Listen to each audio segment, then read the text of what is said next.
Queridos, vamos lá abrir a palavra de Deus em Lucas, capítulo 18.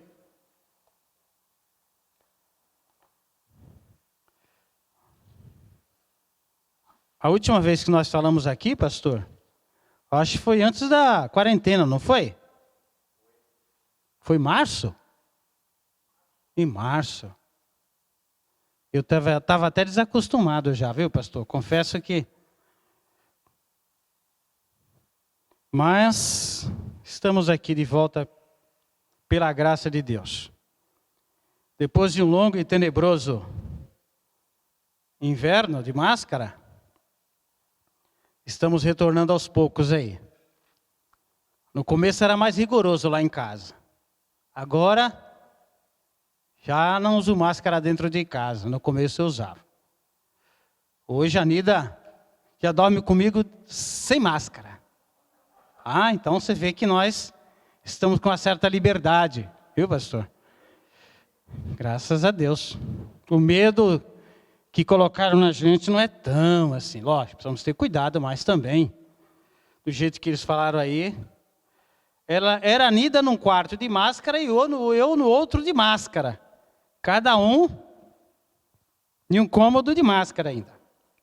Mas já passamos por essa fase. Vamos ter como base parábolas de Jesus.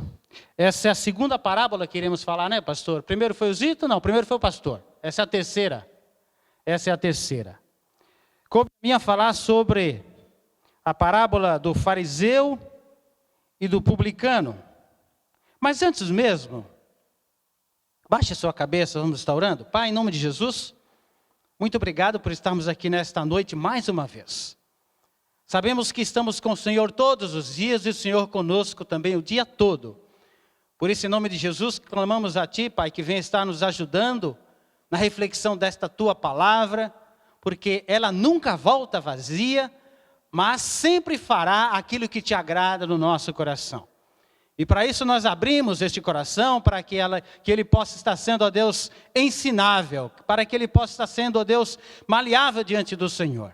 Permita que a Tua palavra nesse momento seja sobrenatural de fato e possa fazer um milagre na nossa vida, milagre esse da transformação e da obediência da mesma, Pai. Em nome de Jesus, vem estar fazendo com que o nosso pensamento e o nosso coração seja voltado para o Senhor.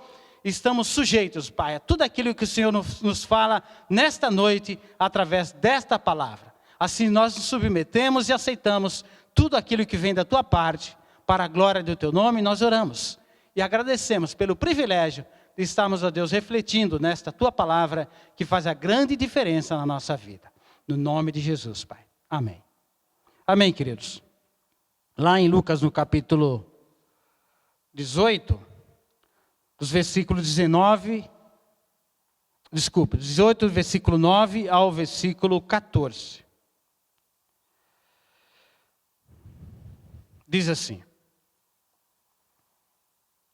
E disse também esta parábola a uns que confiavam em si mesmos, crendo que eram justos, e desprezavam os outros. Versículo 10. 2 homens subiram ao templo para orar, um fariseu e o outro publicano. O fariseu, estando em pé, orava consigo desta maneira: Ó Deus, graças te dou porque não sou como os demais homens, roubadores, injustos e adúlteros, nem ainda como este publicano. Jejuo 2 vezes na semana e dou os dízimos de tudo quanto possuo.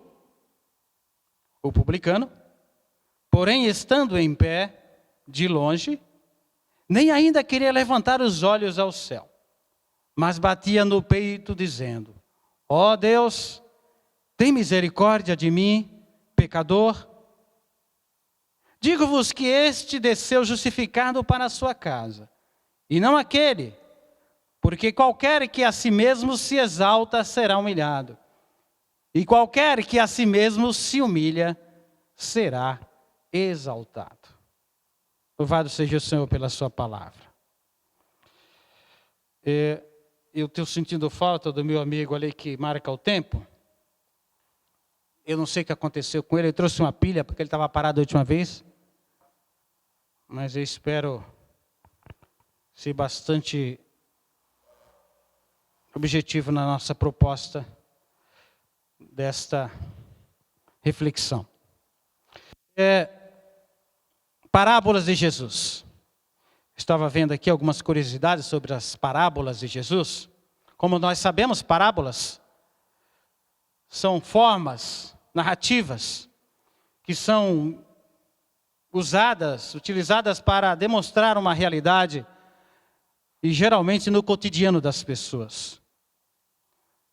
Fica fácil de a sua compreensão e as pessoas, através das parábolas, transmitem alguma verdade que está por trás da história contada. Jesus contou 40 parábolas. Essas parábolas estão distribuídas nos 3 evangelhos, Mateus, Marcos e Lucas. Mateus contém 23 parábolas de Jesus. Marcos, apenas 9. E Lucas, 28.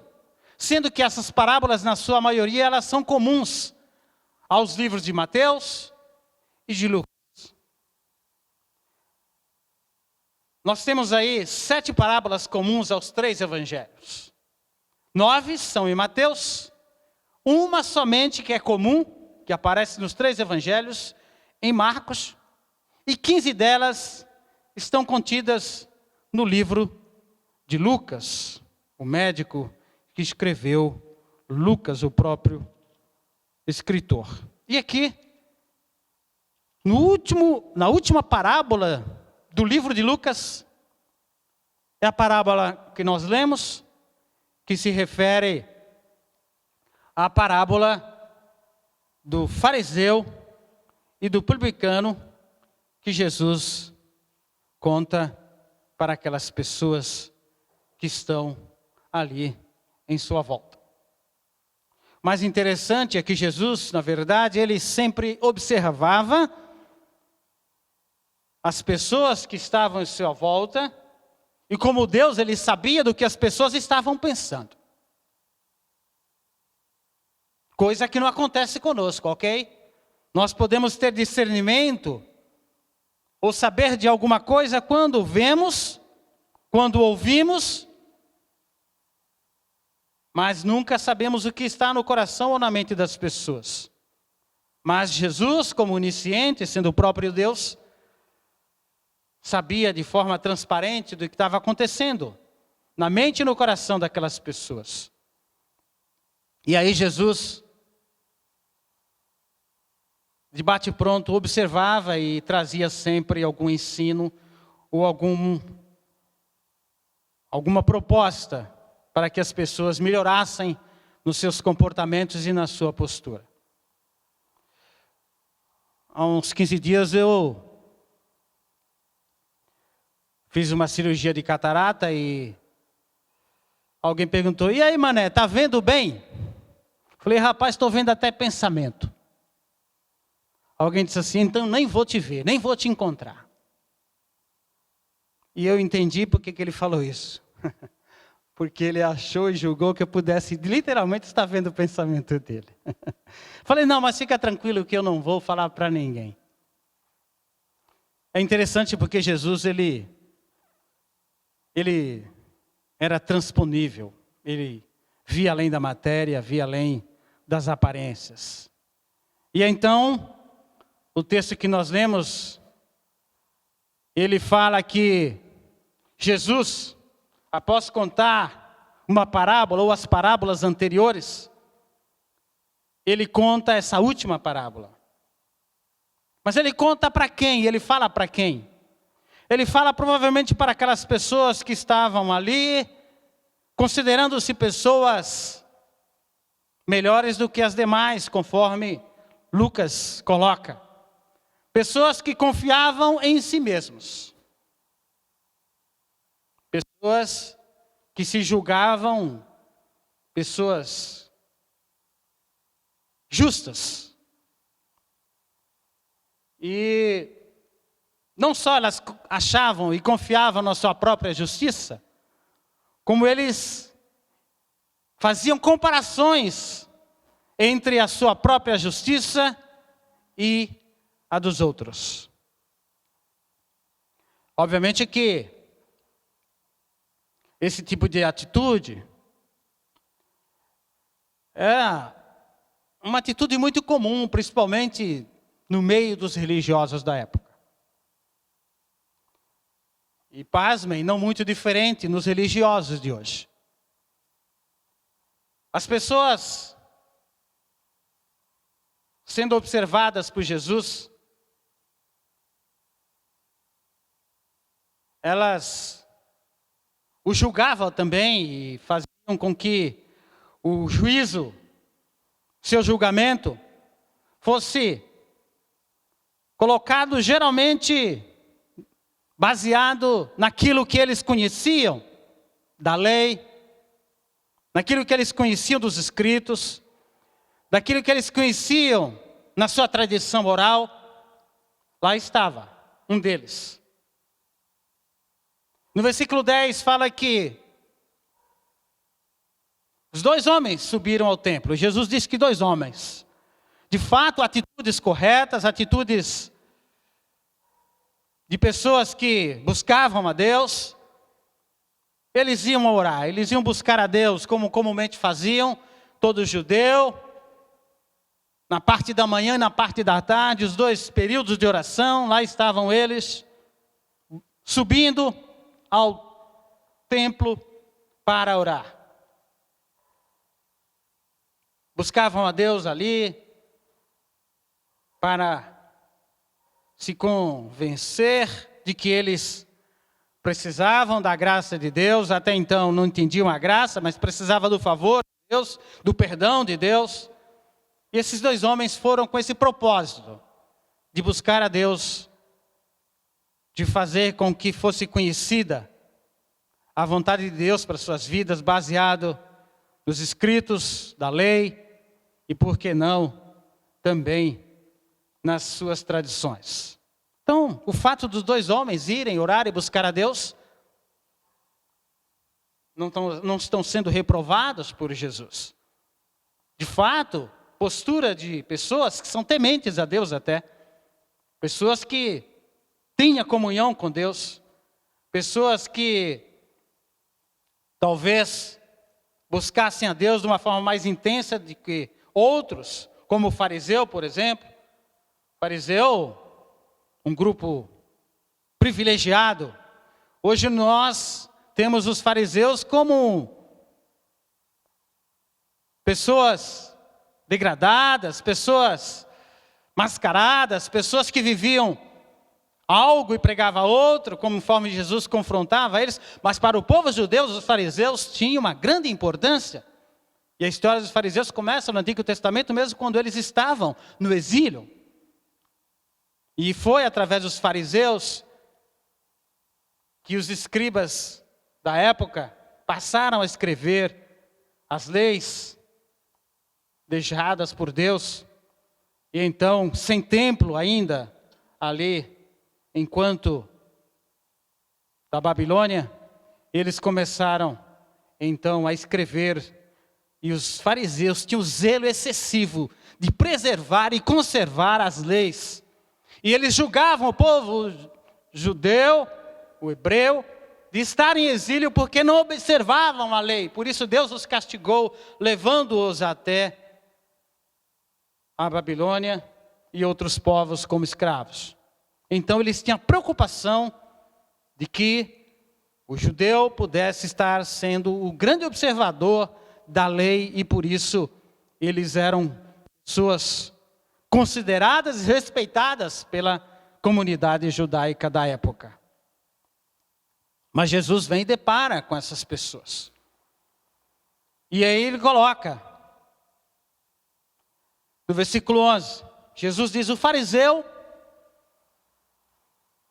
e o publicano estavam no mesmo lugar, orando a Deus. Obviamente que eles não foram de forma juntos talvez nem se conheciam, no sentido de serem amigos, mas lá estavam os dois.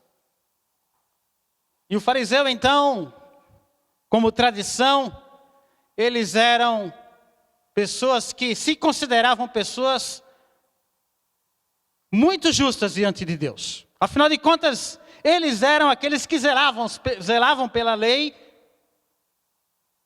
E eles também se comportavam de forma diferenciada do resto da população. As suas vestimentas chamavam a atenção. As suas roupas se destacavam, colocavam as leis penduradas na sua lateral, nos seus rostos, na parte superior, no seu corpo. Eram pessoas que você olhava e dizia: esse é um fariseu, esse é aquele que zela pela lei. E aí, ele orava, dizendo o seguinte no versículo 11: ó Deus, graças te dou porque não sou como os demais homens. Já começa a fazer uma comparação dele com os demais. A sua oração já começa a fazer um paralelo de que ele não era como as outras pessoas. Ele era uma pessoa especial, ele diz: eu sou alguém que zelo pela tua lei. Em suma, não admitirei que ninguém contrarie aquilo que nós temos de cuidar, que é a tua lei. Eu não sou como esses homens. Esses homens que roubam, roubadores, esses homens injustos, esses homens adúlteros, e que não, como não bastasse, ele colocou ainda, não sou ainda como este publicano que está próximo de mim. Porque o publicano, aquele judeu considerado um judeu traidor, porque sendo Roma que dominava naquele período, mesmo assim ainda tinha judeus que ajudavam na arrecadação dos impostos, e isso para o fariseu era uma blasfêmia. Como pode um próprio judeu cobrar imposto para Roma? E na sua maioria eles eram considerados pessoas que não só cobravam imposto, mas desviavam os impostos também. Haja visto Zaqueu. Então, na prática comum, qualquer semelhança aos dias de hoje, uma mera coincidência.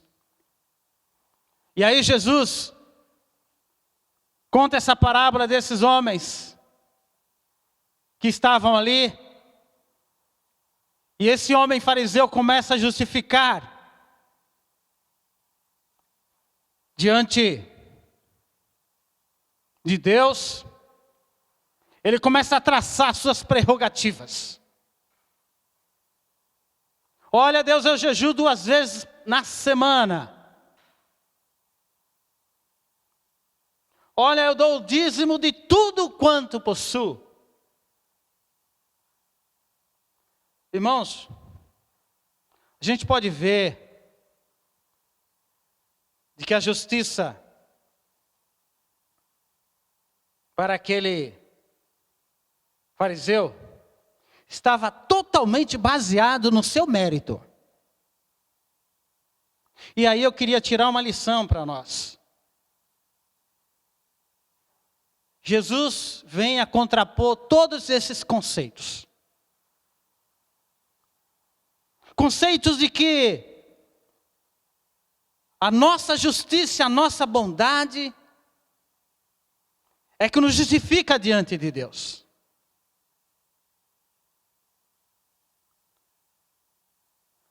Outro dia, brincando com o irmão, falei assim: irmão, você é muito humilde. Ele disse assim: a minha humildade é que me eleva.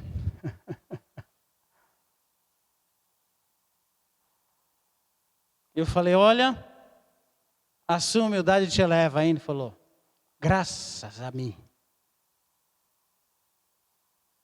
A impressão que dá é que o fariseu, diante dessas prerrogativas que ele atribui a si mesmo, ele apenas conta para Deus, ele apenas agradece a Deus, porque todos esses méritos são oriundos dele mesmo.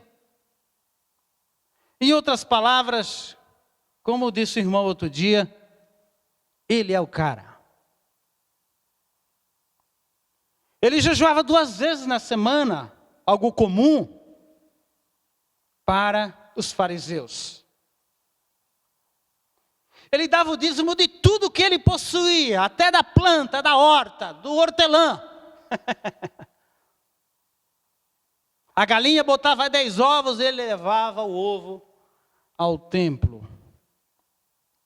Ele seguia a risca. Ele observava as menores coisas que aconteciam. Ele ficava como observador da lei e do comportamento e das atitudes das pessoas. Mas nem sempre eles viviam isso que eles pregavam. E por isso Jesus vem confrontá-lo muitas vezes. Essa característica, essa postura, é um invólucro da religiosidade. É um invólucro daquilo que não quer revelar o que existe no interior. Mas aquilo que é aparente é aquilo que se destaca, é aquilo que de fato quer se promover, quer se divulgar, quer se o reconhecimento, quer se o aplauso de Deus e das pessoas. Outro dia alguém falou assim: obrigado, irmão, você fez isso. Eu falei: irmão, não fiz mais do que uma obrigação. Não é que eu queira ser humilde, mas na verdade, as disciplinas cristãs, elas fazem parte do nosso cotidiano. A filantropia, ajudar as pessoas. A disciplina cristã da oração faz parte do nosso cotidiano. O jejum e outras práticas fazem parte do cristão. Então não há mérito nenhum em nos justificarmos das nossas dedicações, das nossas posturas. O mérito é todo dele. Alguém dizia: se existe algo de bom em mim, é do Senhor. Se existe algo de bom em mim, é do Senhor. E existe algo de ruim em mim, é de mim mesmo.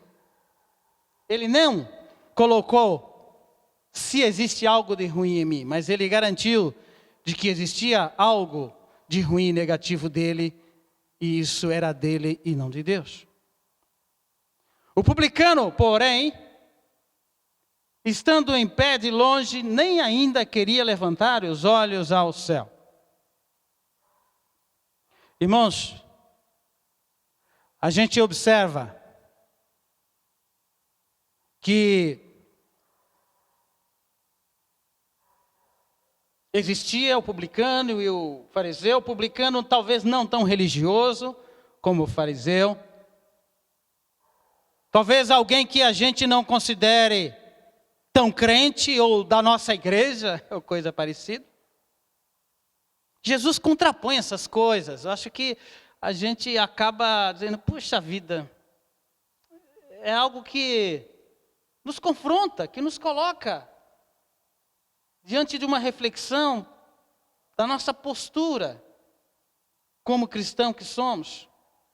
Publicano, alguém odiado, alguém rejeitado, uma casta não benquista, era considerado um povo até preconceituoso em relação a esse povo.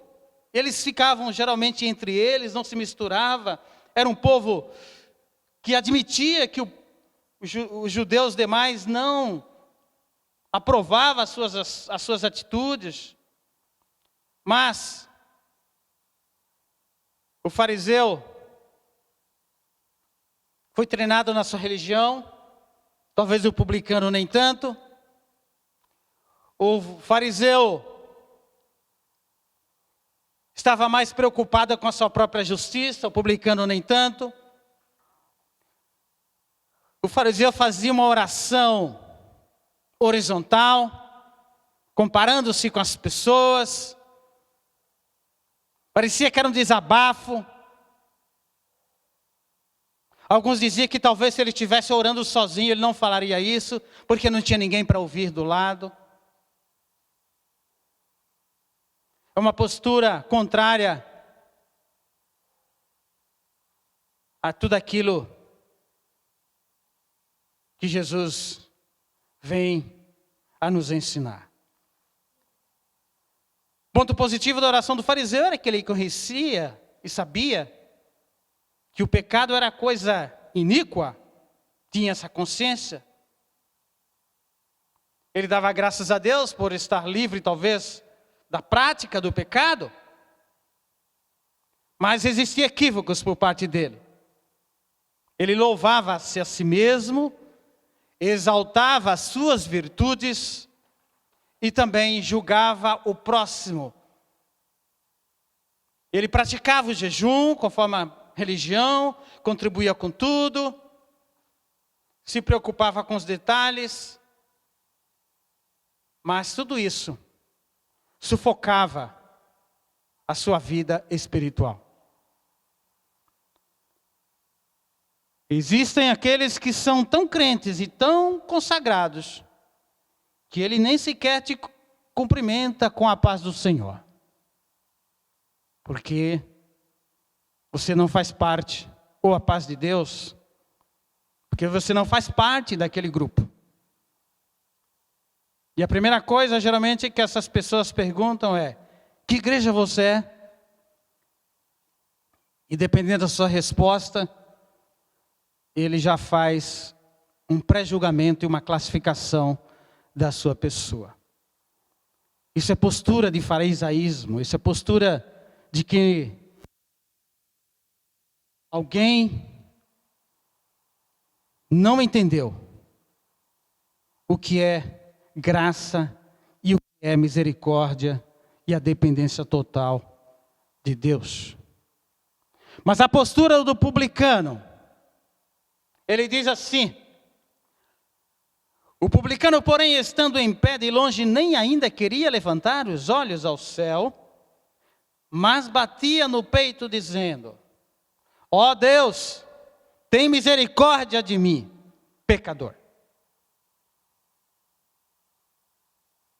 É uma postura de alguém que se considera dependente de Deus. Tem misericórdia de mim. Jesus considera a oração feita dessa forma uma oração genuína. Tem misericórdia de mim. Sou pecador. Todos pecaram e carecem da graça de Deus. Alguém dizia: até o Papa. E o irmão disse do lado: principalmente o Papa. Todos pecaram e carecem da graça de Deus. Não considerando que ele seja talvez alguém religioso, ele não comparou com alguém, mas uma postura de humildade e sinceridade. Uma oração singela, uma oração abrangente. Reconhece ser pecador e clamou por misericórdia. Jesus considera esse tipo de oração a oração apropriada para todos nós. A singeleza desta oração deve ser um caminho para todos nós, de esperança, para o pecador que se aproxima, para o filho que se aproxima de um pai misericordioso. Ele se apresentou diante de Deus sem virtudes próprias, consciente da sua culpa e do seu pecado. Reconhece que no seu coração precisa e necessita da intervenção do Pai. Lá no Salmo 139, diz assim: sonda-me, ó Deus, e conhece o meu coração. Prova-me e conhece os meus pensamentos, e vê se há em mim algum caminho mau, e guia-me pelo caminho eterno. Esta oração é uma oração que o Senhor aceita. É uma oração que o Senhor não rejeita. É uma oração feita no sentido vertical, porque é uma oração feita de fato para o Senhor. Ele revela a confiança da misericórdia de Deus e é uma fé que tem esperança para perdoá-lo.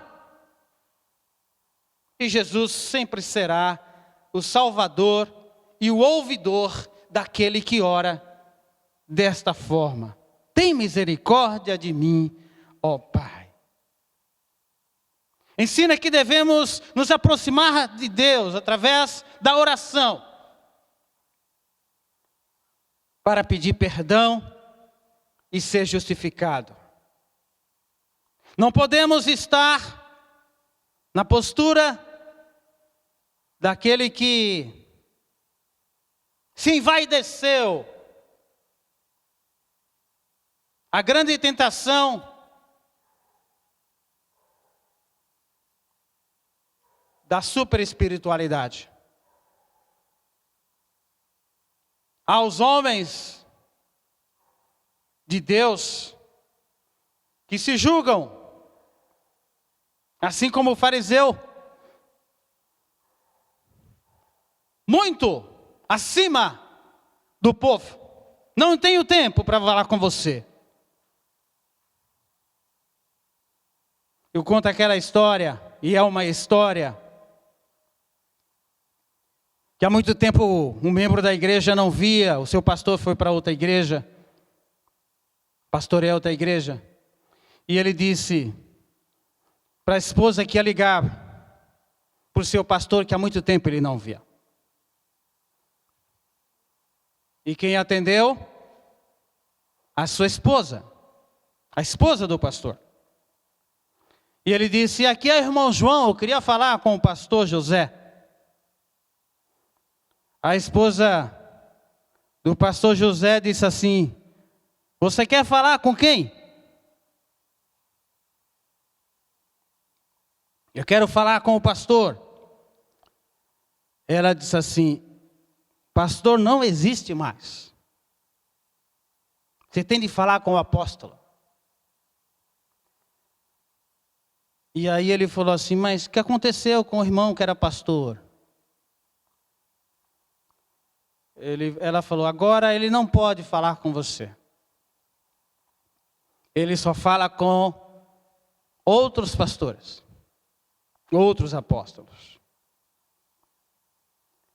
É óbvio que a vaidade humana chega a patamares tão elevados que é quase impossível de crermos que tal parábola pode de fato acontecer. Mas o orgulho espiritual, ele é muito perigoso. Contrapondo o fariseu, o publicano não se envaideceu. Conta-se que durante o Império Romano, O general chegava de guerra, vitorioso, e desfilava ali na cidade com os carros, com os soldados que sobreviveram, e como troféu trazia os prisioneiros. E as pessoas aplaudiam o general pela sua vitória, pela sua conquista. Mas no seu carro de guerra que levava, o carro que levava o general, lá estava um escravo. E quando as pessoas aplaudiam e clamavam o general, o escravo continuamente no ouvido dizia assim: cuidado, você é mortal. Cuidado, você é mortal. Por que isso? Porque o general poderia se considerar um deus. Poderia se considerar o cara. Mas em Tiago, no capítulo 4, versículos 6 ao 17, fala que Deus exalta os humildes. Mas esse homem, esse general, tinha por prática, e se deixasse sozinho, se sentir o cara que vencia todas as guerras, prepotência, era o que poderia acontecer com aquele homem. Lutando contra o ego. E a luta contra a publicidade espiritual, que todos os homens são tentados. A publicidade espiritual é aquela em que as pessoas recebem os elogios, recebem o reconhecimento, e o seu ego vai se inflamando. E quando ele fala, ele diz: eu sou a pessoa melhor do que você. A justiça do cristão é maior por ser interior. O amor cristão é mais amplo porque inclui os inimigos. E a oração do cristão, por ser sincera e refletida, é mais profunda do que coisa alguma que encontramos fora da comunidade cristã, dizia o Stott. A justiça do cristão por ser interior, é a que mais tem valor. É interessante porque as tentações daqueles que passam a ser conhecidos e venerados é uma tentação muito grande. O reconhecimento, os aplausos, a mídia, as divulgações existentes hoje, elas promovem o ser humano em detrimento dos demais que não se consideram como eles. O publicano, porém, estando em pé de longe, nem ainda queria levantar os olhos ao céu. E ele batia no seu peito. E esse batimento no peito não era para se exaltar, não era para dizer que era melhor, pelo contrário. Clamava a Deus que tivesse misericórdia, porque ele era pecador. Jesus, no versículo 14, diz assim: digo-vos que este desceu justificado para a sua casa. O publicano desceu justificado para a sua casa. Não o fariseu. Mas por que o fariseu não foi justificado? Porque ele jejuava? Porque ele dava o dízimo? Porque ele era zeloso da lei? Não. porque ele se sentia melhor, se sentia diante dos demais privilegiado em função das suas práticas. Mas nada disso justificou-se diante de Jesus. Quem foi justificado foi aquele que pediu misericórdia.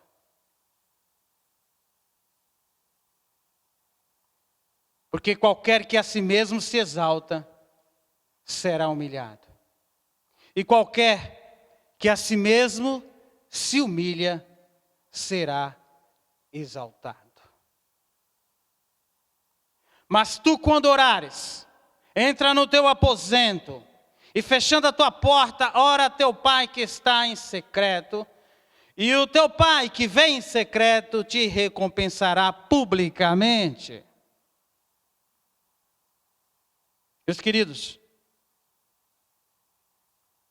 somos tentados a orarmos apenas publicamente. Somos tentados a orarmos com palavras muitas vezes que não são para Deus, mas são palavras para os homens. E Jesus ensina, quando você orar, entre no seu aposento. Essa palavra aposento é interessante. Do grego, ela vem daquele cômodo da sua casa onde você guarda as quinquilharias que você tem. É o lugar mais secreto que você tem. Onde pouco se fica. Onde poucas pessoas conhecem.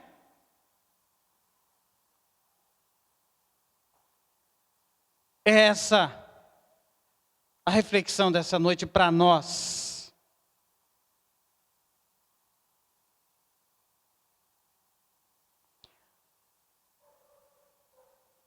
Achegai-vos a Deus e Ele se achegará a vós. Alimpai as mãos, pecadores, e vós de duplo ânimo, purificai os corações. Senti as vossas misérias e lamentai e chorai.